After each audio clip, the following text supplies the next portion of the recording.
In this 3-part series, I'll be going over the steps I took to turn these $3 foam swords into 3 of Rorona Zoro's katanas. This is episode 3, Sandai Kitetsu. I started by painting the top edge black. A straight edge brush is perfect for keeping a nice line. Then for the flat section, I went in with silver to add the shine of the blade. I'm mixing up a metallic violet colour by adding a bit of silver in with the violet. With a small brush, I carefully paint on the flame-shaped temper line. I didn't like how the gold was going on, so I ended up using PVA glue as a primer and then a white undercoat before going in with the gold. I also added a ring of gold around the middle of the handle. For the handle wraps, I bought a cheap pack of ribbons. The rolls look big, but they only came with 1 meter of each, so I had to choose 2 or 3 colours that kind of look similar.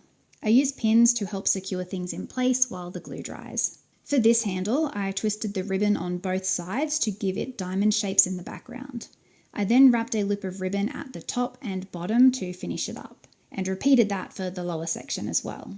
Like I said in the previous 2 videos, the quality of these are not up to my usual standards, but starting with a $3 sword and knowing it was going to get wrecked on the first day, I didn't want to get too carried away with the details. My son had a lot of fun dressing up as Zoro, so the time spent on these was definitely worth it, even if it was only for one day.